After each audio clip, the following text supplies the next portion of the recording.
একদিন এক অন্ধকার কালো রাত্রিরে একটি মা তার বাচ্চাকে জন্ম দিচ্ছিল। প্রকৃতির হাল এতটাই খারাপ ছিল যেটা দেখে সমস্ত জাদুঘররা বুঝে যায় যে একটা অলৌকিক শক্তি এই পৃথিবীর মধ্যে আসতে চলেছে, যে কিনা 7 সমুদ্রে রাজ করে সকল মানুষের ভাগ্য পুরোপুরি ভাবে বদলে দেবে। সেই মহান মানুষের জন্ম এখন এই পৃথিবীর মধ্যে হয়ে গেছে। এরই সঙ্গে সিন শিফট হয় এবং আমাদেরকে কয়েক বছর পরের দৃশ্য দেখানো হয়, যেখানে সিনবাদের বাবা বাদলকে এই কিংডমের কিছু সৈনিক এসে বাদলকে প্রচুর পরিমাণে গোল্ড কয়েন অফার করে। আসলে সিনবাদের বাবা বাদল তার প্রাইম টাইমে একজন মহান সোলজার ছিলেন, যেহেতু উনি ওনার ডিউটি থেকে রিটায়ারমেন্ট নিয়ে নিয়েছে, এই কারণে উনি সঙ্গে সঙ্গে তাদের প্রস্তাবকে ঠুকরে দেয়। সেখান থেকে যাওয়ার আগে সিনবাদের বাবা টেবিলের ওপরে কিছু কয়েন রেখে দেয় এবং সেখানে থাকা বাকি মানুষদের বলে ওঠে তোমরা এটা নিয়ে পার্টি করে নিও। এই কথা শুনে সেখানে থাকা বাকি লোকেরা অনেক বেশি আনন্দিত হয়ে যায়। আরে তুমি দেখলে বাদল কতটা কুল, সে নিমেষের মধ্যে এতগুলো গোল্ড কয়েনকে সৈনিকদের মুখের সামনে ঠুকরে চলে গেল। এই সমস্ত বিষয়কে সাইডে রেখে সিনবাদের আচার আচরণকে দেখে বাদল এটা পরিষ্কার ভাবে বুঝে গিয়েছিল যে সিনবাদ বাকি মানুষদের থেকে সম্পূর্ণ আলাদা।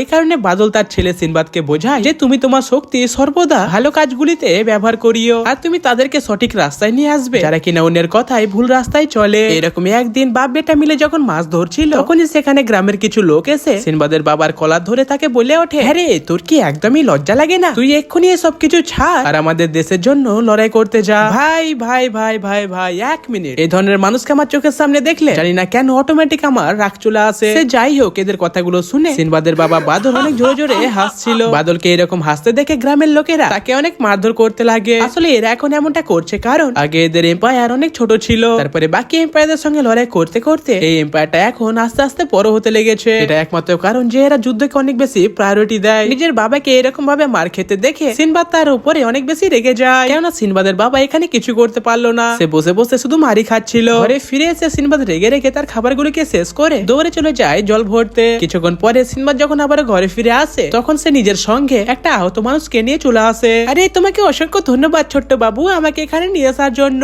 আজ হয়তো তোমার জন্যই আমি এখন জীবিত আছি। তারপরে এই ব্যক্তিটা সিনবাদের বাবাকে বলে ওঠে যে আমি হচ্ছে একজন মার্চেন্ট, আমি তো শুধু ট্রাভেল করছিলাম, কিন্তু আমার এটা কিছুতে মনে পড়ছে না যে আমার এরকম অবস্থা কি করে হয়েছে। আমাদের মাতাশ্রী ওনার উপরে একটু সন্দেহ করে, কিন্তু বাবা ছেলেতে রাজি হয়ে গিয়েছিল এই ব্যক্তিটাকে তাদের ঘরে রাখতে। এমনটা দেখে উনিও ইতস্তত ভাবে এতে রাজি হয়ে যায়। তারপরে এই মার্চেন্টটা প্রতিদিন রাত্রিরে সিনবাদকে বাইরের জগতের অ্যাডভেঞ্চার গুলো শোনাতে লাগে আর আমাদের ভোলাবালা সিনবাদ অনেক ইন্টারেস্টের সাথে তার কথাগুলোকে মন দিয়ে শুনতো এবং বিশ্বাসও করতো। তারপরে দিনই তাদের ঘরের উপরে পড়ে যায় রেড। তারপরে আমরা জানতে পারি এই ব্যক্তিটা কোনো মার্চেন্ট নয়, এই ব্যক্তিটা হচ্ছে অন্য একটা এম্পায়ারের স্পাই। এই ব্যক্তিটা সঙ্গে সঙ্গে সেই দুটো সোলজারকে জানে মেরে দেয়। তারপরে এই ব্যক্তিটা সিনবাদকে হোস্টেজ বানিয়ে বলে ওঠে তোমরা কেউ আমার কাছে আসবে না, নইলে আমি এই ছোট্ট মোট্ট বাচ্চাটাকে জানে মেরে দেবো। এর মানে একটাই দাঁড়ায় আমাদের মাতাশ্রী তখন ঠিকই ছিল, সো গো যেমন বাপ তেমনি বেটা। তারপরে আমাদের মাতাশ্রী সমস্ত গ্রামবাসীদের কাছে সাহায্য চায় নিজের সন্তানকে রক্ষা করার জন্য। গ্রামবাসীরা তাকে সাহায্য করতে গিয়ে তো আসছিল না, উল্টে এদেরকে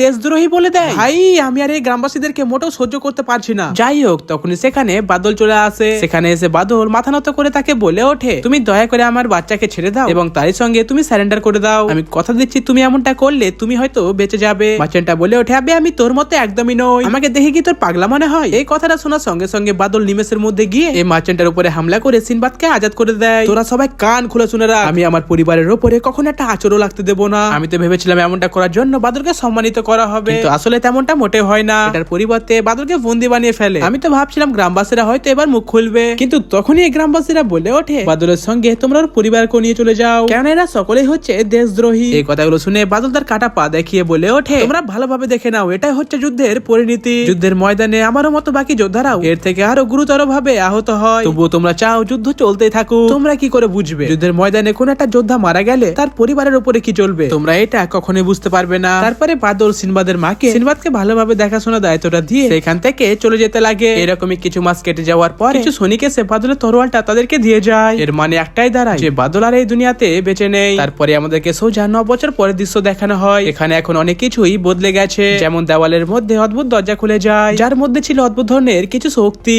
তোমরা সহজ ভাষায় এটাকে ডানজানও বলতে পারো। এরকমই একটা ডানজান সিম্বাদের এম্পায়ারের মধ্যেই ওপেন হয়েছিল। এই এম্পায়ারের রাজা সেই ডানজানের মধ্যে পুরো 10,000 সৈনিককে পাঠিয়েছিল, কিন্তু অবাক করার বিষয় হচ্ছে তাদের মধ্যে কেউই আর বেঁচে ফিরে আসেনি। আর এইদিকে আমরা দেখতে পাই সিনবাদ এখন বড় হওয়ার সঙ্গে সঙ্গে অনেক বেশি শক্তিশালীও হয়ে গেছে। সিনবাদ এখন সমস্ত গরিব মানুষদেরকে সাহায্য করে এবং দুষ্ট লোকদেরকে সাহায্য করে দেয়। সবাইকে এত উপকার করার জন্য সিনবাদ পুরস্কার হিসেবে কিছু ফলমূল পেত। আমার মনে হয় এই ড্রামের ভেতরে অনেক সুস্বাদু ফল রয়েছে। আবে ভাই এটা কি? তোমরা আমার অনুমতি ছাড়া আর এই ঢাকনাটা কেন খুললে? তারপরে সিনবাদ দেখে তার সঙ্গে নিয়ে ঘরের দিকে চলে যেতে লাগে। এর মানে সিনবাদের এই অভ্যাসটা এখনো ছাড়েনি, অচেনা লোকদেরকে তার ঘরে নিয়ে যাওয়া। যাই হোক, এটা ছেলে নাকি মেয়ে আমি সেটা কিছু বুঝতে পারছি না, কিন্তু এর নাম হচ্ছে ইউনান। রাস্তায় যেতে যেতে ইউনান নোটিস করে যে বাচ্চাদের মধ্যে সিনবাদ অনেক ফেমাস হয়ে আছে। যাই হোক, তারপরে সিনবাদ যখন ঘরে ফেরে তখন আমরা আগের মতো সিচুয়েশন দেখতে পাই না, কেননা সিনবাদের মা এখন অনেক অসুস্থ হয়ে থাকে। ইউনান আজকে রাতটা এদের বাড়িতেই থেকে যায়। তারপরে সকালবেলা আমরা দেখতে পাই সিনবাদ ইউনান এবং তার মায়ের জন্য খাবার বানাচ্ছিল। সমস্ত খাবারগুলো বানানোর পর সিনবাদ তার কাজের উদ্দেশ্যে বেরিয়ে যায়। তারপরে এরকম কথায় কথায় মাতাশ্রী ইউনানকে বলে ওঠে, সিনবাদের বাবা সর্বদা আমাকে বলতো যে সিনবাদ সবার থেকে আলাদা, সে একদিন অনেক দূর পর্যন্ত যাবে, কিন্তু আবার মনে হচ্ছে এখন আমি সিনবাদের রাস্তায় আসছি, তাই তুমি কি আমার হয়ে সিনবাদকে গাইড করবে?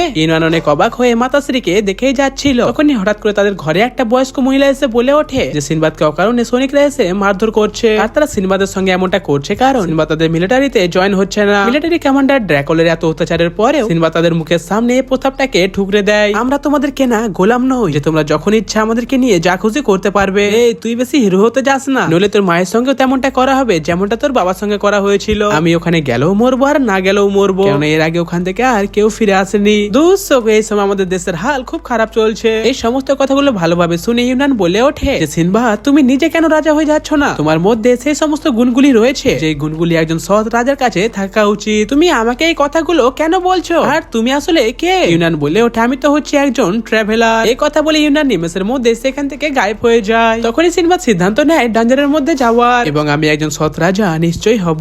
রাত্রে খাবার খাওয়ার সময় সিনবাদ এই কথাগুলো তার মাকে বলতে চাইছিল, কিন্তু তার মধ্যে এটা হিম্মত হচ্ছিল না যে সে তার মাকে এই কথাগুলো বলবে। কিন্তু মা তো আসলে মাই হয়, সন্তানদের মনের মধ্যে কি চলছে এটা মায়েরা খুব ভালোভাবে বুঝতে পারে। তারপরে আমাদের মাতাশ্রী সিনবাদকে তার বাবার তরোয়ালটা দিয়ে বলে ওঠে, তুমি আমার চিন্তা মোটেও করিও না। এইদিকে ড্রাগেলও তার সৈনিকদেরকে নিয়ে ডাঞ্জারের মধ্যে ঢুকে যায়। তারপর যখন সিনবাদ ও ডাঞ্জারের মধ্যে যাচ্ছিল তখনই সেখানে ইউনান সিনবাদকে বলে ওঠে, তুমি ততক্ষণ পর্যন্ত ডাঞ্জারের বাইরে আসতে পারবে না যতক্ষণ পর্যন্ত তুমি ডাঞ্জারের ভেতরে জিনিসটাকে ক্যাপচার করতে পারছো। তারপরে সিনবাদ যখন ডাঞ্জারের ভেতরে চলে আসে তখনই সে বুঝতে পারে এই জায়গাটা বাইরের দুনিয়া থেকে সম্পূর্ণ আলাদা। তখনই আমরা দেখতে পাই সিনবাদের উপরে এমনকি বাকি সোলজারদের উপরেও মনস্টাররা হামলা করে দেয়। ড্রাকুলা তাদেরকে বাঁচানোর অনেক চেষ্টা তো করে, কিন্তু ভাই যেহেতু এরা হচ্ছে সাইড ক্যারেক্টার এই কারণে এরা খালের মধ্যে পড়ে যায়। এদিকে ড্রাকুলার উপরে অনেক বড় একটা ড্রাগন হামলা করে দিয়েছিল, কিন্তু সে ড্রাগনটা হামলা করার আগে আমাদের সিনবাদ এসে ড্রাকুলাকে বাঁচিয়ে নেয়। যেহেতু ড্রাগনের সংখ্যা এখানে অতিরিক্ত বেশি এই কারণে তারা এখন কিছু সময়ের জন্য একটা টিম হয়ে তাদের সঙ্গে লড়াই করছে। সেখান থেকে কিছু দূর এগিয়ে এসে তারা সামনে ড্রাগন কিংকে দেখতে পায় এবং সেটারই পেছন দিকে তারা একটা রাস্তাও দেখতে পায়। ড্রাগন বলে ওঠে, ওই সিনবাদ তুই আমার কথা ভালোভাবে শোন, তুই ওই ড্রাগন কিংকে একটু ব্যস্ত রাখ আর আমি এই সুযোগে এখান থেকে দৌড়ে পালিয়ে যাব।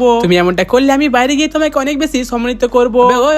তুই কি বললি? তোর জীবন বাঁচানোর জন্য আমি এত রিস্কি কাজ করবো? সোগো আমার জায়গায় তুই জানা। নিজের সামনে কোনো রাস্তা দেখতে না পেয়ে ড্রাকুলা নিজের পাকে চেপে চেপে সামনের দিকে এগিয়ে যায়, কিন্তু কিছুক্ষণের মধ্যে তার অবস্থা পুরো খারাপ হয়ে যায়। ভাই কেউ বাইরে থেকে দরজাটা খোল, নইলে ড্রাগনটা আমাকে জিন্দা চিবিয়ে খেয়ে নেবে। ড্রাগনটা যখন ড্রাকুলাকে মারতে যাচ্ছিল তখনই সিনবাদ ড্রাগনের হাত থেকে ড্রাকুলাকে বাঁচিয়ে তাকে বলে ওঠে, আরে পাগলা তুই দেখলি এদের ময়দানে সবার জানের দাম কতটা বেশি, এই কারণে তুই এখন চুপচাপ বসে থাক আর এটা চোখ খুলে দেখ যে অ্যানিমের মেন ক্যারেক্টার কিভাবে লড়াই করে। তারপরে সিনবাদ একা এত বড় ড্রাগনের সঙ্গে লড়াই করার জন্য চলে যায়। তারপরে সিনবাদ অনেক লম্বা একটা হাই জাম্প দিয়ে একেবারে ড্রাগনের মাথার উপরে একটা হিট করে। আমরা দেখতে পাই এই হামলার পরে ড্রাগনের খেল পুরো খতম হয়ে যায়। ড্রাকুলা এখন মনে মনে ভাবছে এই ছেলেটার মধ্যে নিশ্চয় আলাদা কিছু রয়েছে। তারপরে আরো সামনের দিকে এগিয়ে যেতে যেতে ড্রাকুলা শুধু অবাক হয়ে যাচ্ছিল সিনবাদের সমস্ত শক্তিগুলোকে দেখে। তার কিছুক্ষণ পরে এরা তাদের ফাইনাল ডেস্টিনেশনে পৌঁছে যায়। সেখানে গিয়ে সিনবাদ তার চিরা ঘষার সঙ্গে সঙ্গে সেখান থেকে বেরিয়ে আসে একটা বিরাট বড় জিনি। কিন্তু আসল বিষয়টা হচ্ছে এদের দুজনের মধ্যে জিনের মালিক কে হবে এটা ডিসাইড করার জন্য এরা এখন দুজনে লড়াই করতে লাগে। আসলে এদের দুজনের মধ্যে যে জিতবে সেই হয়ে যাবে এই জিনির মালিক। এই লড়াইয়ের মধ্যে ড্রাকুলা শুধু সিনবাদের হাতে মার খেয়ে যাচ্ছিল। ড্রাকুলা এখন মনে মনে ভাবছে এখানেও আমি হেরে যাচ্ছি, আমি যাকে মন থেকে ভালোবাসি তার বিয়ে এখন অন্য কারোর সঙ্গে হচ্ছে আর আমি এখনো শুধু হেরেই যাচ্ছি, আমি এমনটা কোনো মতেই হতে দেব না। এই কথা বলার সঙ্গে সঙ্গে ড্রাকুলা ফুল মোটিভেট হয়ে চলে যায় সিনবাদকে মারার জন্য, কিন্তু ভাই এটার হিতে পুরো বিপরীত হয়ে যায়। সিনবাদ জিতে যাওয়ার পরে জিনি বলে ওঠে, আরে বাহ বাবু এখন থেকে তুমি হচ্ছে আমার মালিক। তারপরে সিনবাদ যখন চোখ খোলে তখন তাকে আমরা সরাসরি ডাঞ্জানের বাইরে দেখতে পাই এবং তার সঙ্গে অনেক দামি দামি জিনিসপত্রও ছিল। সেখানে আমরা অনেকগুলো নাইটসকে দেখতে পাই যারা কিনে এসেছে এই গিফট গুলোকে তাদের সঙ্গে নিয়ে যাওয়ার জন্য। তখন সেখানে ইউনান এসে সিনবাদকে সাহায্য করে জিনিকে বাইরে বের করতে। তখনই আমরা দেখতে পাই জিনি বাইরে বেরিয়ে এসে সেখানকার সমস্ত সোলজারদের 12টা বাজিয়ে দেয়। তারপরে ইউনানও সিনবাদকে সাহায্য করে এখান থেকে ঘরে পৌঁছাতে। এখানে পৌঁছানোর সঙ্গে সঙ্গে আমরা একটা খারাপ সংবাদ পাই, আমাদের মাতাশ্রীর শরীর এখন অনেক বেশি অসুস্থ হয়ে আছে। খবরটা পেয়ে সিনবাদ যখন ঘরের ভেতরে আসে তখন তার মা সিনবাদকে বলে ওঠে, তুমি কি জানো তোমার বেটা পুরো তোমার মতোই হয়েছে। সেও তার প্রথম অ্যাডভেঞ্চারে বেরিয়ে গেছে, কিন্তু আমি জানি না আমার এমনটা কেন মনে হচ্ছে যে আমি সিনবাদের আগে জার্নিটা আর দেখতে পাবো না। এই কথা বলে সিনবাদের মা এখানে মারা যায়। এইদিকে সিনবাদের বাহাদুরির চর্চা আশেপাশে সমস্ত এম্পায়ারে ছড়িয়ে গেছে। আর এইদিকে আমরা দেখতে পাই রাজকুমারী একজনকে বিরক্ত করছিল। এমনটা দেখে সিনবাদ বেশি দেরি না করে রাজকুমারীকে জলের মধ্যে ফেলে দেয় এবং রাজকুমারীকে মাঝ সমুদ্রে একাই ছেড়ে সিনবাদ এগিয়ে যায় তার আগের অ্যাডভেঞ্চারে। কারণ এখন এই কন্টিনেন্টের চারিদিকে নতুন নতুন ডেঞ্জার অ্যাপিয়ার হতে লেগেছে। এখন সিনবাদের সব থেকে বড় কাটা হচ্ছে এই বরফগুলো। এই জায়গাটা ঠান্ডা এত বেশি যার কারণে সিনবাদের হাল পুরো খারাপ হয়ে গেছে। এইসবের মধ্যে সিনবাদ দুজন ভাই বোনকে দেখতে পায় যারা কিনা একটা ওয়াটার ড্রাগনের সঙ্গে লড়াই করতে ব্যস্ত ছিল। কিন্তু ভাই এত বড় একটা মনস্টারের সঙ্গে এরা দুজন কি পেরে উঠতে পারবে? ড্রাগনটা নিমেষের মধ্যে এদের দুজনকে জলের মধ্যে ফেলে দেয়। আমরা দেখতে পাই এই ছেলেটা তার বোনকে ধরে একটি সুরক্ষিত জায়গায় রেখে নিজেই চলে যায় মনস্টারটার সঙ্গে লড়াই করার জন্য। সেই ছেলেটা তার শরীরে সমস্ত জোর লাগিয়ে মনস্টারটার উপরে হামলা করে দেয়। কিন্তু আমরা দেখতে পাই এত কিছু করার পরেও মনস্টারটার গায়ে কোনো চোট লাগেনি। তারপরে যখন এই ওয়াটার ড্রাগনটা তাদেরকে খেতেই যাচ্ছিল তখন সিনবাদ তার জিনিস শক্তির সাহায্যে এই ড্রাগনটাকে নিমেষের মধ্যেই জানে মেরে দেয়। আর এইদিকে ড্রাকন চারিদিকে সিনবাদকে খুঁজে বেড়াচ্ছে কেননা জিনিস সমস্ত শক্তি এখন সিনবাদের কাছে রয়েছে। আর সব থেকে বড় ব্যাপার হচ্ছে সিনবাদের কাছ থেকে হেরে যাওয়ার জন্য তাকে কিং এর কাছ থেকে অনেক গালাগালি শুনতে হয়েছিল। এই কারণে ড্রাকন এখন সিনবাদের কাছ থেকে বদলা নিতে চায়, তার কাছ থেকে জিনিস সমস্ত শক্তি ছিনিয়ে নিয়ে। আর এইদিকে সিনবাদ যখন সেই ছেলেটার সঙ্গে কথা বলছিল তখনই সেখানে সেই ছেলেটার বোনের জ্ঞান ফিরে যায়। এই মেয়েটা এখনো এটা ভাবছিল যে এই মশাটাকে নিশ্চয়ই আমার দাদাই মেরেছে। তার কিছুক্ষণ পরে খাবার খেতে খেতে পিপিরিকা বলে ওঠে, আমাদের গ্রাম বেশিরভাগ সময় বরফে ঢাকা থাকে। আর তুমি কি জানো আমার দাদা এখন একজন হরিয়ার হতে চলেছে সেই ওয়াটার ড্রাগনটাকে মারার জন্য। সিনবাদ বলে ওঠে, তাহলে আমিও তোমাদের সঙ্গে সেখানে যেতে চাই। এই ছেলেটা বলে ওঠে, সেখানে বাইরের লোকেদের এলাও করা হয় না। এই কথা শুনে সিনবাদ বলে ওঠে, আমাকে আটকেও না, আমাকে তোমাদের সঙ্গে সেখানে নিয়ে গেলে আমি বাইরে জগতের সম্বন্ধে আরো বেশি কিছু জানতে পারবো। আর এমনটা ভাবে তো আমি এই দুনিয়াটাকে পুরোপুরি ভাবে বদলাতে পারবো। তারপরে দিন এরা সবাই তাদের ভিলেজের মধ্যে পৌঁছে যায়। ভাই লিটারালি গ্রামটা দেখতে অনেক সুন্দর ছিল, কিন্তু সিনবাদকে সেখানে দেখা মাত্র হঠাৎ করে এই কাকা তার নিজেরই ছেলেকে ছোট করার জন্য বলে ওঠে, আজকে আমি এখানে একটা পার্টি অর্গানাইজ করছি, সেটাও শুধুমাত্র আমার ছেলের হরিয়ার হওয়ার জন্য। তারই কিছুক্ষণ পরে পিতাশ্রী বলে ওঠে, আমাদের এই গ্রামের বাইরে একটা ডাঞ্জন অ্যাপিয়ার হয়েছে, এই কারণে আমি চাই বাবু তুমি আমার লোকেদের সঙ্গে সেই ডাঞ্জনের মধ্যে যাও। আরে পিতাশ্রী, এরকম ভাবে ডাঞ্জনের মধ্যে চলে যাওয়াটা মোটেও সুরক্ষিত নয়। কি বলছো তুমি? আমি তোমার এই কথাটাকে কিভাবে বিশ্বাস করবো? আঙ্কেল এই দেখুন, আমি আগে ডাঞ্জনের মধ্যেই পাওয়ারটা পেয়েছিলাম আর আমি আগে ও ডাঞ্জনের মধ্যে গিয়েছিলাম। আঙ্কেল এইবারে তো আপনি আমার কথা বিশ্বাস করবেন। আরে বাবু, তোকে আমার খুব ভালো লেগেছে। আরে এই নাও বাবু, তুমি তাড়াতাড়ি এটাকে খেয়ে নাও। আর তোর যদি আরো কিছু জিনিসের প্রয়োজন হয় তাহলে তুই আমাদেরকে শুধু একবার জানাবি। এমনটা দেখে সিনা একটু জ্বলছে। আর সিনা জ্বলবে না ভাই কেন? যাই হোক, বেশিরভাগ বাবারা এমনটাই হয়, যারা কিনা নিজের সন্তানের প্রশংসা তো করবে না, উল্টে তারই সামনে অন্যের প্রশংসা খুব ভালোভাবে করবে। তারপরে আমরা রাত্রি বেলায় দেখতে পাই এখানে এখন অনেক ধুমধাম ভাবে পার্টি করা হচ্ছে। আমাদের সিনবাদও এখন এদের সঙ্গে অনেক বেশি এনজয় করছে। এইসব কিছু দূর থেকে দেখে হিনা ভাবছে যে আমি এমনই একটা বেকার ছেলে, আমাকে আমার নিজের বাবা একটুও বিশ্বাস করে না। পিপিরিকা তার দাদাকে খুঁজতে খুঁজতে সেখানে পৌঁছে যায়। পিপিরিকা তার দাদাকে এরকম উদাস দেখে বলে ওঠে, দাদা তুমি আর কয়েকদিনের মধ্যে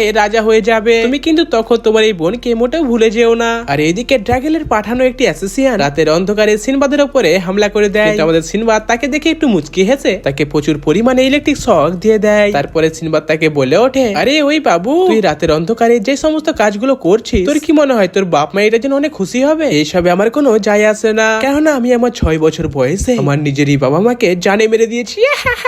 এই কথা শোনার সঙ্গে সঙ্গে সিনবাদ তাকে একটা চর মেরে দেয়। তখনই হঠাৎ করে সেই জায়গাটা ধুয়ে ঢেকে যায়। আমরা দেখতে পাই এই বাচ্চার কিছু বন্ধুরা এসে তাকে সেখান থেকে উদ্ধার করে নিয়ে পালাতে লাগে। তারপরের দিন পিপিলিকা সিনবাদকে বলে ওঠে, আমার দাদা একাই ডাঞ্জনের দিকে দ্রুত গতিতে এগিয়ে যাচ্ছে। আসলে সিনবাদ এইটা ভেবে ডাঞ্জনের দিকে এগিয়ে গেছে যে সেও ডাঞ্জনের মধ্যে সিনবাদের মতোই কোনো একটা পাওয়ার পাবে, যার পরে তার বাবাও তাকে অনেক প্রশংসা করবে। তুমি কোনো চিন্তা করো না, আমি কথা দিচ্ছি আমি তোমার দাদাকে সেখান থেকে জিন্দা নিয়ে আসবো। আর এইদিকে হিনা ডাঞ্জনের মধ্যে গিয়ে অবাক হয়ে যায় এত সুন্দর সুন্দর জিনিসপত্র দেখে। আর এইদিকে সিনবাদকে ডাঞ্জনের মধ্যে যেতে দেখে ইউনান একটু দূর থেকে বলে ওঠে, সিনবাদ আমার আবারও এটা মনে হচ্ছে যে ডাঞ্জন তোমাকে তার কাছে ডাকছে। আর এইদিকে ডাঞ্জনের মধ্যে হিনা নিজেকে কিরণমালা ভেবে সে প্রজাপতিদের সঙ্গে খেলতে লাগছিল। তখনই আমরা দেখতে পাই সে প্রজাপতিটা হিনার হাতের মধ্যে বসে তারই শরীরে রক্ত খেতে লেগেছে, তারই অনেকগুলো সঙ্গীদেরকে ডেকে। এমনটা দেখে হিনা বেশি দেরি না করে সঙ্গে সঙ্গে জলের মধ্যে ঝাঁপ দিয়ে দেয়। এমনটা করে হিনা সে প্রজাপতিদের হাত থেকে বেঁচে যায়। সেখান থেকে কিছু দূরে এগিয়ে গিয়ে হিনা ডাঞ্জনের মেন গেট দেখতে পায় এবং তারই সঙ্গে হিনা দেখতে পায় একটা বিশাল বড় সাইজের কাঁকড়াটা সঙ্গে সঙ্গে হিনাকে আবারও জলের মধ্যে ফেলে দেয়। তখনই আমরা দেখতে পাই হিনা রেগে গিয়ে কাঁকড়াটাকে তুলে ছুড়ে দেয়। তারপরে যখন হিনা সেই কাঁকড়াটাকে জানে মারার জন্য এগিয়ে যাচ্ছিল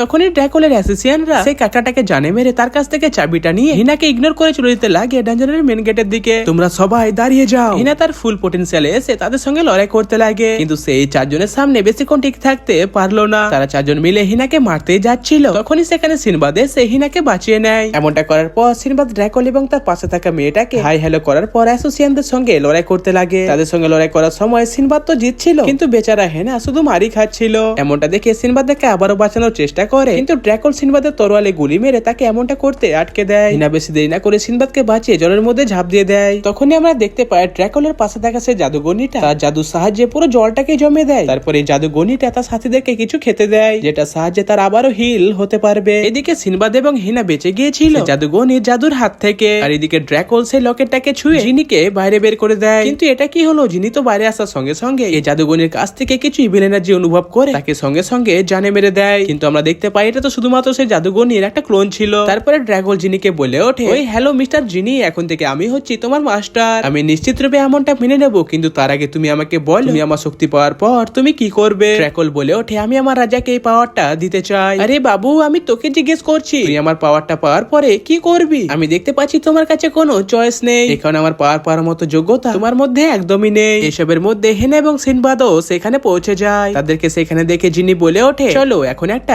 গেম খেলা যাক, তোমাদের মধ্যে যে আমার এই পেটটাকে ধরতে পারবে সেই হবে আমার মাস্টার। এই কথা শোনার সঙ্গে সঙ্গে সিনবাদকে ছাড়া বাকি সবাই চেষ্টা করতে লাগে এই বিড়ালটাকে ধরার, কিন্তু তারা যখনই এমনটা করতে যায় তখনই বিড়ালটা সেখান থেকে দ্রুত পালিয়ে যায়। এসব দেখে জিনি ভাবছে এদের কারোর মধ্যে যোগ্যতা নেই আমার মাস্টার হওয়ার। এসব কিছু ভালোভাবে দেখার পরে সিনবাদ একটা প্ল্যান বানিয়ে তাদের সবাইকে বলে ওঠে, তোমরা চারিদিক থেকে এগিয়ে আসবে সেই বিড়ালটাকে ধরার জন্য। বাহ ভাই বাহ, কত সুন্দর প্ল্যান রে, তো তুই চাইছিস আমরা এমনটা করি, সেই সুযোগে তুই সেই বিড়ালটাকে ধরে নে। আরে না ভাই না, আমি এতে কিছুতে পার্টিসিপেট করব না। সিনবাদের মুখ থেকে এই কথা শোনার পরে সবাই তার প্ল্যান অনুযায়ী বিড়ালটাকে চারিদিক থেকে ধরার জন্য এগিয়ে আসে। তখনই আমরা দেখতে পাই বিড়ালটা সেখান থেকে উঁচু একটা লাফ দিয়ে দেয়। ঠিক এই সুযোগে সিনবাদ সঙ্গে সঙ্গে সেই বিড়ালটাকে ধরে নেয়। এমনটা দেখে সবাই সিনবাদের উপরে অনেক বেশি রেগে যায়। তাদেরকে দেখে সিনবাদ বলে ওঠে, আরে ওই অ্যানিমে সাইড ক্যারেক্টার, যেমন ভাবে হোক আমার এই পাওয়ারটা লাগবে, কেননা আমি এই পাওয়ারের সাহায্যে এমন একটা দুনিয়া বানাতে চাই যেখানে সবাই একসঙ্গে মিলেমিশে থাকতে পারবে। কেউই সিনবাদের এই কথাই বিশ্বাস করছিল না। তখনই তারা সিনবাদের মধ্যে এমন একটা অরা দেখতে পায়, সেটাকে দেখার সঙ্গে সঙ্গে তারা সবাই সিনবাদকে এমনটা করতে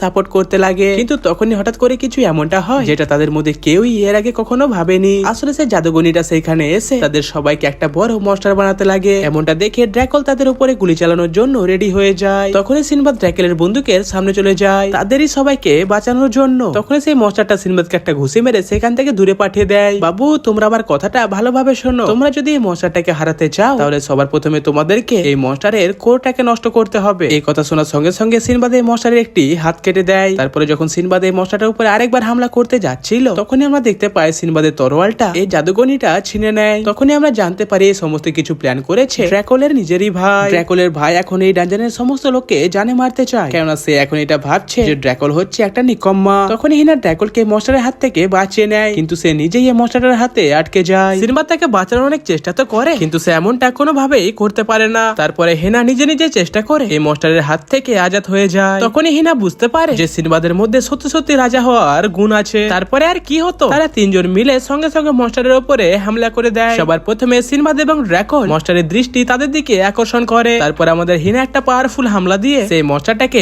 জানে মেরে দেয়। তারপরে সিনবাদ তাকেও মেরে দেয়, কিন্তু এই সমস্ত কিছু মোটেও সহজ ছিল না। সেই মনস্টারটা আবার জিন্দা হতে লাগে এই বাচ্চাটার লাইফ ফোর্সকে শুকে। সিনবাদ এই অসহায় ছেলেটাকে সাহায্য করার জন্য এগিয়ে যায়। তখনই সিনবাদ এদের অতীতের কিছু মেমোরি দেখতে পায়। তারপরে আমরা জানতে পারি এই ছেলেটার জীবন অনেক ফালতু ছিল। আসলে এই ছেলেটাকে ফোর্স করা হয়েছিল তার নিজেরই পরিবারকে জানে মেরে দেওয়ার জন্য। তখনই সিনবাদ তাকে জড়িয়ে ধরে বলে ওঠে, তুমি একদমই চিন্তা করো না, সবকিছু ঠিক হয়ে যাবে। এই কারণে তোমাদেরকে স্যাক্রিফাইস দেওয়ার কোনো প্রয়োজন নেই, এখন থেকে আমি তোমাদের খেয়াল রাখবো। সিনবাদের এই সাহায্যটা সত্যি সত্যি কাজে লেগে যায়। তারপরে এই বাচ্চাগুলো মুক্ত হয়ে যায় এই কালা জাদুর হাত থেকে। সবকিছু শেষ হয়ে যাওয়ার পরে সবাই সিনবাদকে এখন থেকে রাজা মানতে শুরু করে দেয়। আর শুধু তাই না, জিনিটাও মাস্টার হিসাবে সিনবাদকেই বেছে নেয়। ডানজন থেকে বাইরে বেরোনোর সঙ্গে সঙ্গে বাকি সবাই হিনা রিচুয়ালসের সম্বন্ধে কথাবার্তা বলছিল। তখনই আমরা দেখতে পাই ড্রাকুল আবারও তার কিংডমে ফিরে যেতে লাগে। কিন্তু আমরা এটা কি দেখতে পেলাম, জিনের কিছু শক্তি ড্রাকুল এখনই পেয়ে যায় সিনবাদকে এখন থেকেই রাজা মেনে নেওয়ার জন্য। সেদিনই রাত্রিবেলায় হিনা একজন শক্তিশালী ওয়ারিয়ার হওয়ার খুশিতে সেখানে শুরু হয়ে যায় একটা পার্টি। আর এই পার্টিটাতে সবাই মন খুলে অনেক বেশি এনজয় করে। তারপরের দিন সকালে হিনা চলে যায় তার প্রেমিকার বাবার সামনে, সেটা শুধুমাত্র এই মেয়েটাকে বিয়ে করার উদ্দেশ্যে। আবে ওই চিলগুজে, আমার মেয়ের কাছে ওই সমস্ত জিনিসগুলো আছে যেগুলো তুই কখনো তাকে দিতে পারবি না, এই কারণে তুই আমাকে বল তুই আমার মেয়েকে কি দিয়ে খুশিতে রাখবি। হিনা বলে ওঠে, বর্তমানে তো আমি তাকে বেশি কিছু দিতে পারবো না, কিন্তু আমি কথা দিচ্ছি আমি এতটাই বেশি পরিশ্রম করব যাতে আমি আপনার মেয়েকে অনেক খুশিতে রাখতে পারি। ভাই এই বাপটাও কেমন, সে তার নিজের একমাত্র মেয়েকে পাঠিয়ে দেয় এই আবারা ছেলেদের সঙ্গে ঘোরাফেরা করার জন্য।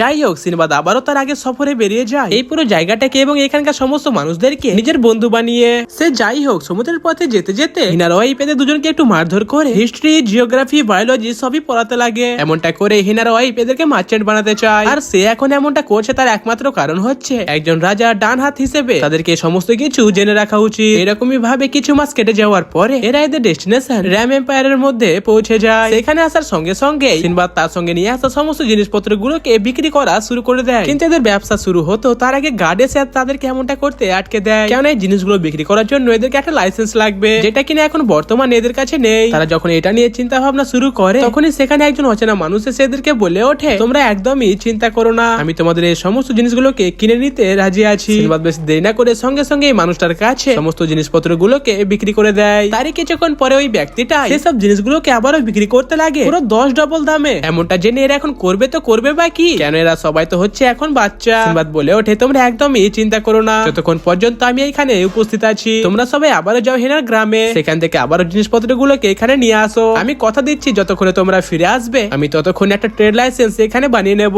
তারপরে ওরা সবাই এখান থেকে বেরিয়ে যায় হিনার গ্রাম থেকে জিনিসপত্র গুলোকে এখানে নিয়ে আসার জন্য। আর এদিকে সিনবাদ যখন একটা কয়েন ফ্লিপ করছিল তখনই সেই ব্যক্তিটার সঙ্গে সিনবাদের আবারও দেখা হয়ে যায়। তখনই এই ব্যক্তিটা সিনবাদকে ডিনারের জন্য ইনভাইট করে। ব্যক্তিটা বলে ওঠে, আমার নাম হচ্ছে হাররন আর আমি সামনের একটা কন্টিনেন্ট বালবার দেশ থেকে এখানে এসেছি, আমি হচ্ছে একজন মার্চেন্ট। তুমি আমাকে বলো তুমি এখন আমার কাছ থেকে কি চাও? সিনবাদ বলে ওঠে, আসলে আমি ব্যবসা করা শিখতে চাই। ও এই ব্যাপার, আমি তোমাকে সেই জিনিসটা শিখিয়ে দেবো, কিন্তু তার আগে তোমাকে এটা প্রমাণ করতে হবে যে তুমি একজন মার্চেন্ট হওয়ার জন্য যোগ্য। এই কথা শুনে সিনবাদ মার্চেন্টটাকে তার শক্তি দেখায়। সিনবাদের শক্তিটাকে দেখে মার্চেন্ট অবাক হয়ে বলে ওঠে, তুমি এই শক্তিগুলোকে নিয়ে আসলে করতে কি চাও? তখন সিনবাদ মার্চেন্টটাকে তার স্বপ্নের সম্বন্ধে বলে যে আমি নিজেরই একটা দেশ বানাতে চাই যেখানে সবাই শান্তিতে একে অপরের সঙ্গে মিলেমিশে থাকবে। সিনবাদের কথাগুলো শুনে হারুন একটু অবাক হয়ে তাকে বলে ওঠে, তোমার স্বপ্ন খুবই সুন্দর সিনবাদ, এমনটা করা কোনোভাবেই সহজ হবে না। আমি এখন এখান থেকে চলে যাচ্ছি, আমি 1 মাস পরে আবার এখানে ফিরে আসবো। এইসবের মধ্যে তুমি যদি এখানে 1000টা গোল্ড কয়েন জুড়ে নাও তাহলে আমি কথা দিচ্ছি আমি তোমাকে মার্চেন্টের লাইসেন্স দেওয়াতে সাহায্য করব। তারপরে সারা রাত জেগে কিভাবে গোল্ড কয়েন ইনকাম করা যায় সিনবাদ শুধু সেইটাই চিন্তা ভাবনা করতে থাকে। এইরকমই চিন্তা ভাবনা করতে করতে সিনবাদের মাথায় একটা আইডিয়া চলে আসে। তারপরে 1 মাস কেটে যাওয়ার পরে হারুন যখন আবার এই এম্পায়ারে ফিরে আসে তখন সে দেখতে পায় কিছু লোক এক জায়গায় জড়ো হয়ে কিছু একটা এনজয় করছিল। আসলে সিনবাদের সবাইকে তার অ্যাডভেঞ্চারের গল্পগুলো শুনিয়ে টাকা ইনকাম করছিল আর সবাই আনন্দিত হয়ে কিছু কিছু টাকা তাকে দিয়েও দিচ্ছিল। তারই কিছুক্ষণ পরে হারুন সিনবাদের সঙ্গে দেখা করে। হারুনকে সেখানে দেখে সিনবাদ বলে ওঠে, আমাকে ক্ষমা করবেন, আমার কাছে অতটা গোল্ড কয়েন এখনো জড়ো হয়নি যতটা আপনি আমাকে জড়ো করতে বলেছিলেন, তাই আপনি কি আমাকে আরো কিছুদিন সময় দিতে পারবেন? তখনই হারুন সিনবাদকে অনেকগুলো গোল্ড কয়েন দিয়ে বলে ওঠে, এটা হচ্ছে তোমার পুরস্কার, সেই সময় আমিও তোমার অ্যাডভেঞ্চারের গল্প শুনছিলাম। তারপরে হারুনের পাশে থাকা সেই ব্যক্তিটা বলে ওঠে যে ইনি কোনো সাধারণ মার্চেন্ট নয়, এই ব্যক্তিটা নিজেই বালবার দেশের রাজা যার নাম হচ্ছে রাশি। আর এইদিকে এই বেচারাগুলো পড়তে পড়তে ক্লান্ত হয়ে পড়েছে। তখনই হিনার ওয়াইফ তাদেরকে আবারও জ্ঞান দিয়ে বলে ওঠে, দেখো তোমাকে এইগুলো পড়ে একজন দায়িত্ববান ব্যক্তি হতেই হবে, সেটা শুধুমাত্র আমাদের রাজার জন্য এবং আমার বাচ্চার জন্য। কি শুনলাম ভাই আমি, এত তাড়াতাড়ি বাচ্চা? হ্যাঁ আমাদের এখানে এমনটাই হয়। বাবু তুমি কি এটা সম্বন্ধে পড়বে? না না আমি ওইগুলো পড়তে চাই না, আমাকে দয়া করে এখান থেকে যেতে দাও। এইদিকে সিনবাদ একজন মার্চেন্ট হওয়ার লাইসেন্স পেয়ে যায় এবং তাই সঙ্গে একটা ফ্রি সাজেশনও পেয়ে যায় এই রাজার কাছ থেকে। রাজা বলে ওঠে, নিজের অ্যাডভেঞ্চারের গল্পগুলো কখনো আটকাবে না লোকেদের মধ্যে, কেন তুমি এখন ব্যবসা করার জন্য পুরোপুরি ভাবে মিচিওর হয়ে গেছো। আর তুমি যদি এই দুটোকে এরকমই ভাবে ব্যালেন্স করে চলো তাহলে তোমার পপুলারিটি অনেক বেড়ে যাবে এবং তুমি তোমার নিজের দেশ গঠন করার জন্য প্রচুর পরিমাণে ফান্ডও পেয়ে যাবে। এদিকে জাফার পড়াশোনা করতে করতে অনেক বিরক্ত হয়ে গিয়েছিল, তার উপরে এরাদের বাচ্চার দায়িত্ব তার উপরে চাপিয়ে সেখান থেকে চলে যায়। আর এইদিকে সিনবাদের পারফরমেন্স অনেক বড় একটা স্টেডিয়ামে হতে চলেছে আর যারা সেখানে আসেনি তাদের এক্সপেকটেশন অনেক কম ছিল। আমরা কি এখানে এসে আমাদের টাকা শুধু অপচয় করলাম? তখনই আমাদের হিরো সিনবাদ তাদের মাঝখানে এসে তাদের সবাইকে তার পারফরমেন্স গুলো দেখাতে লাগে। তখন সমস্ত লোক অবাক হয়ে দেখতে লাগে যে পৃথিবীর মধ্যে এমনও জিনিস হয়ে থাকে। এরকমই চলতে সিনবাদের বাহাদুরির চর্চা আস্তে আস্তে সমস্ত জায়গায় ছড়িয়ে পড়ে। এই কারণে দেশ বিদেশ থেকে গণ্যমান্য ব্যক্তিরা শুধু সিনবাদেরই শো দেখার জন্য এখানে আসে। তারই কিছু সময় পরে যখন এরাও র্যাম্পিয়ারে ফিরে আসে তখন এরা সবাই এখানে অবাক হয়ে যায় এত কম সময়ের মধ্যে সিনবাদের এতটা পপুলারিটি দেখে।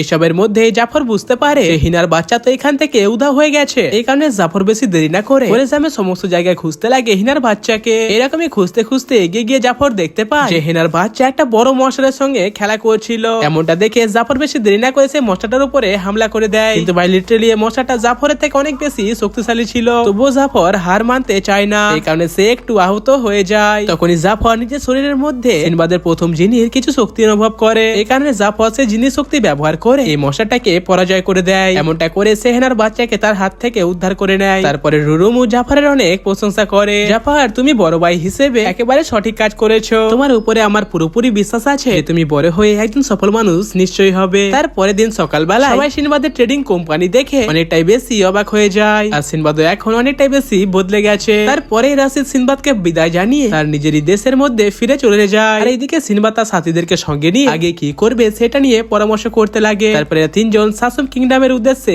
বেরিয়ে যায়, এটা শুধুমাত্র মেটালস নিয়ে নেগোসিয়েশন করার জন্য। সিনবাদের চারজনকে র্যামি এম্পায়ারের মধ্যে ছেড়ে গিয়েছিল আর ব্যবসা বাণিজ্য সামলানোর জন্য। কিন্তু এইদিকে একটা বড় প্রবলেম হয়ে দাঁড়ায়, কেননা শাসন কিংডম হচ্ছে পুরোপুরি নর্থ কোরিয়ার মতো। না কেউ ভেতর থেকে সহজে বাইরে যেতে পারবে, নাই কেউ সহজে বাইরে থেকে ভেতরে আসতে পারবে। এখানে নেগোসিয়েশন তো অনেক বড় ব্যাপার হয়ে গেল। সবাই তাদেরকে দেখে ভয় পেয়ে সেখান থেকে পালাতে লাগে। আর সিনবাদরা তো এখানে সঙ্গে সঙ্গে রিজেক্ট হয়ে যায়। কারোর সঙ্গে কোনো কথা না বলে সিনবাদ গার্ডকে রিকোয়েস্ট জানিয়ে বলে ওঠে, আমরা অনেক দূর থেকে এসেছি, এই কারণে দয়া করে আমাদের সঙ্গে এমনটা করবেন না। এত রিকোয়েস্ট শুনে গার্ড সিনবাদকে বলে ওঠে, তোমরা একবার গিয়ে নাইটসদের সঙ্গে কথা বলো। তারপরে এরা তিনজন সোজা চলে যায় নাইট কিং এর সঙ্গে কথা বলার জন্য। আমরা দেখতে পাই নাইট কিং এখানে সবার মধ্যে অনেক বেশি পপুলার। সিনবাদ যখন তার সঙ্গে কথা বলার চেষ্টা করে তখন সিনবাদকে এমনটা করতে আটকে দেওয়া হয়। তারপরে সিনবাদ তাদের মহলের মধ্যে পৌঁছে যায় তার সঙ্গে কথা বলার জন্য। কিন্তু আমরা দেখতে পাই এই জায়গাটার মধ্যে সিনবাদের কোনো কথাই কেউ শুনছিল না। তারপরে যখন এরা তিনজন বসে খাবার খাচ্ছিল তখনই সেখানে একটি বাচ্চা চলে আসে। সিনবাদ তাকে দেখে অন্য একটা টেবিলে যাওয়ার পরামর্শ দেয়। কিন্তু তারপরে যখন এরা জানতে পারে যে এই বাচ্চাটা হচ্ছে নাইট কিং এর ছেলে, এটা জানার সঙ্গে সঙ্গে তারা সবাই এই বাচ্চাটার অনেক খাতির যত্ন করে। কি বললে তুমি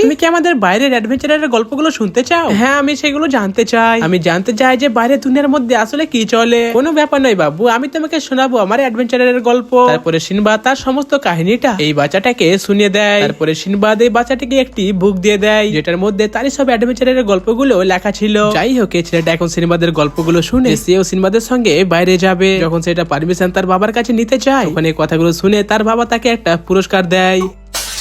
আবে, অনেক বড় হয়ে গেছিস নাকি তুই? চুপচাপ তুই ঘরের মধ্যেই বসে থাক। এত কিছুর পরে মিশরাস আবার চলে যায় সিনবাদের কাছে তাকে এই ঘটনাটা শোনানোর জন্য। আমাকে বাইরে পাঠানোর জন্য আমার বাবা কিছুতে রাজি হচ্ছে না। আমার মনে হয় আমাকে শেষ রাস্তাটা বেছে নিতেই হবে, ওনার সঙ্গে ডুও ব্যাটেল লড়ে। তাহলে আমি তোমাদের সঙ্গে এম্পায়ারের বাইরে যেতে পারবো। বড় ভাই, তুমি দয়া করে এই রাস্তাটা বেছে নিও না। ভাই, তুই এক্ষুনি যা এবং তোর বাবাকে বল যে আমি তাকে চ্যালেঞ্জ করেছি। সেদিনই রাত্রিবেলায় হিনা মিস্টারাসকে বোঝায়, ভাই সমস্ত বাবারা এমনটাই হয়, এই কারণে তুই এইগুলোকে নিয়ে একদমই চিন্তা করিস না। তারপরের দিন যখন এরা তিনজন মিস্টার রাসের ম্যাচ দেখার জন্য বেরিয়ে যায় তখনই তাদের সঙ্গে দেখা হয় ইউনানের। সিনবাদ, তুমি এখন অনেক বড় হয়ে গেছো। আরে, তুমি কি ভাবছিলে এত বছর কেটে যাওয়ার পরে আমার হাইট একদমই বাড়বে না? ওইসব ছাড়ো সিনবাদ, আমি তোমাকে একটি কথা বলার জন্য এখানে এসেছি। তুমি যখন থেকে প্রথম ডানজনটি ক্লিয়ার করেছো তারপর থেকে ডানজন অনেক জায়গাতেই ওপেন হয়ে গেছে। এর মানে অনেকটাই তোমার মতো শক্তিগুলো পেয়েছে, এমনকি তাদের মধ্যে একজন নাইট কিংও রয়েছে। আর এইদিকে তার বাপের সঙ্গে লড়াই করার সময় মিস্টার রাস তার পুরো জোর লাগিয়ে ওনার সঙ্গে লড়াই করছে। যাই হোক, বাপ তো বাপ হতা হয়। এই কারণে নাইট কিং জিনিস শক্তি ব্যবহার করে সেকেন্ডের মধ্যে তার ছেলেকে দূরে ছুড়ে ফেলে দেয়। তারপর যখন নাইট কিং তার ছেলেকে জানে মারতেই যাচ্ছিল তখনই সিনবাদ তার জিনিস শক্তি ব্যবহার করে তাকে এমনটা করতে আটকে দেয়। তার সঙ্গে সিনবাদ সেখানে থাকা বাকি সোলজারদের বলে ওঠে, জিনিস শক্তি শুধুমাত্র তোমাদের কিং এর কাছেই নেই। চলুন, আর যদি আমি আপনার কাছ থেকে লড়াই জিতে যাই তাহলে আমি আপনার ছেলেকে নিয়ে আমার সঙ্গে চলে যাব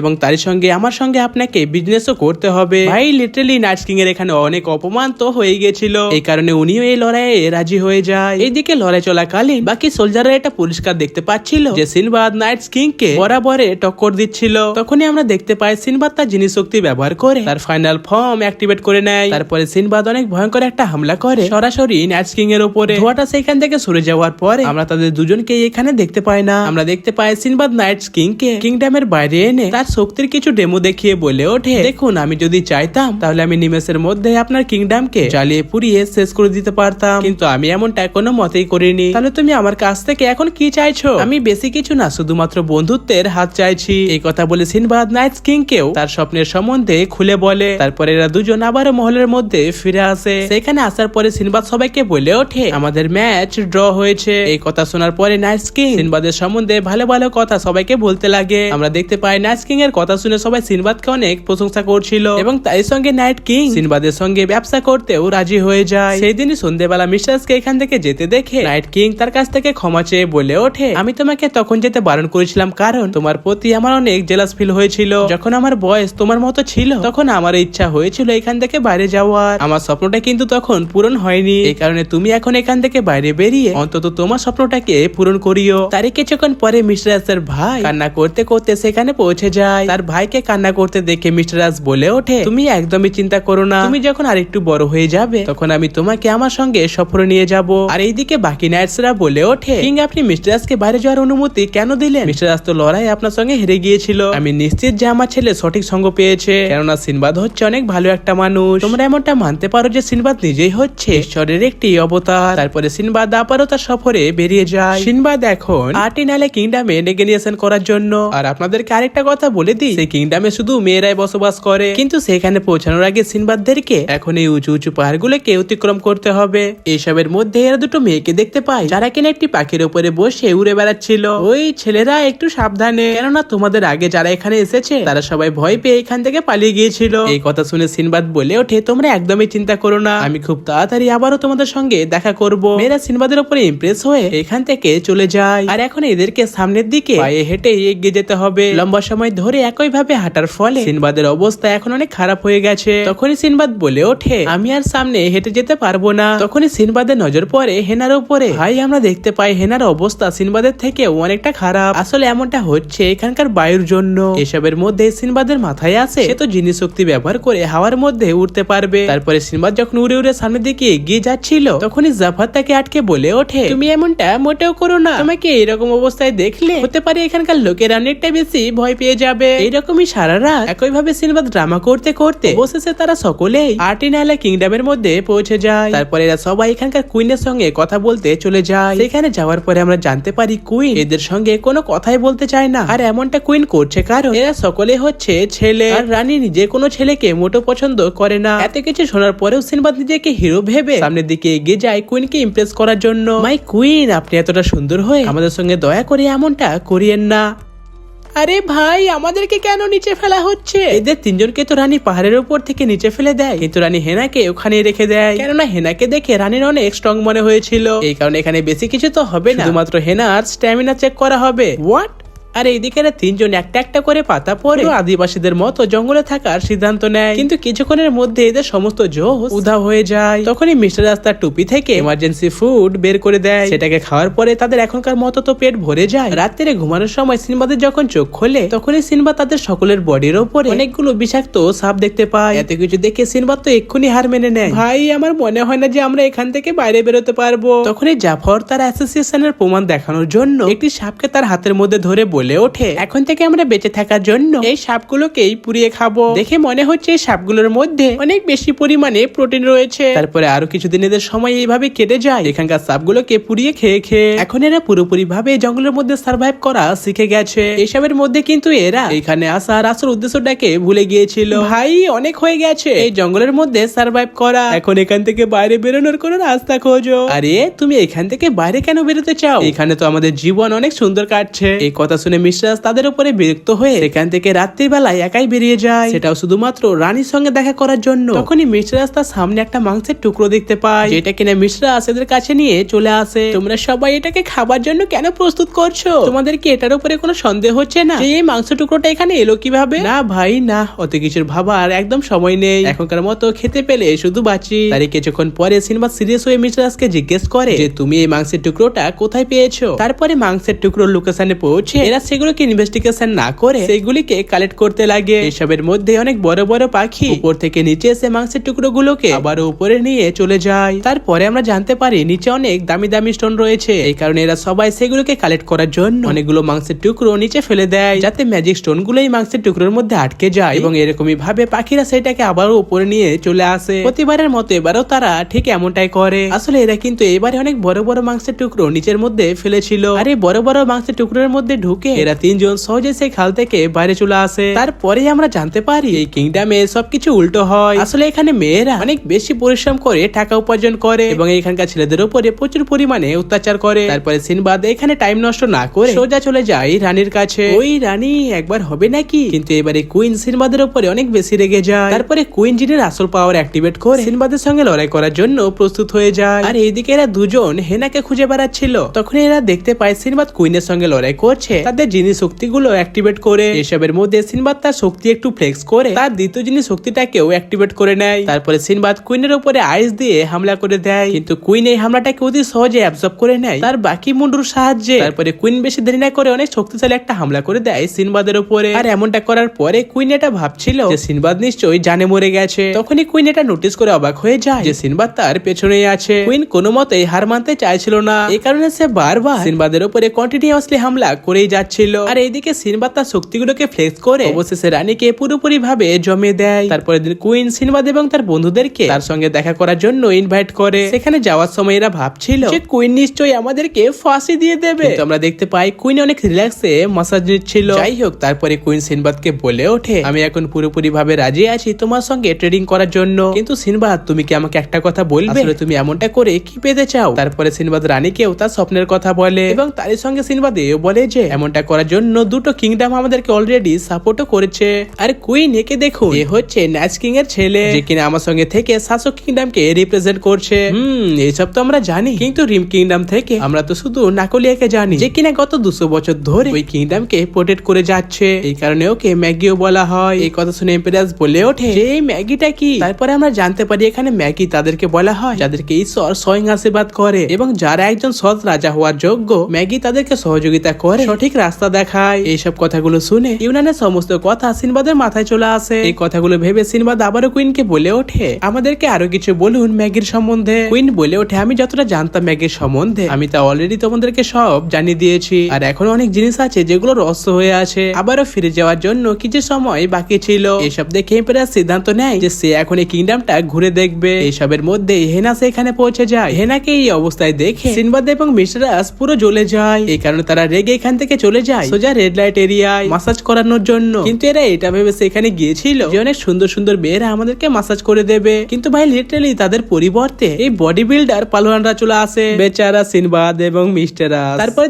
কুইন তার কিংডমকে রিপ্রেজেন্ট করার জন্য এখান থেকে এই মেয়েটাকে পাঠিয়ে দেয় সিনবাদের সঙ্গে। এসবের মধ্যে কুইনের মেয়ে সিনবাদের মধ্যে কিছু আলাদা অনুভব করে তাকে একটা পাখির পালক উপহার হিসেবে দিয়ে দেয়। তারপরে এরাও তাদের আগের সফরে বেরিয়ে যায়। মা, আমি ওই ছেলেটার মধ্যে অদ্ভুত এবং রহস্যময় কিছু অনুভব করলাম।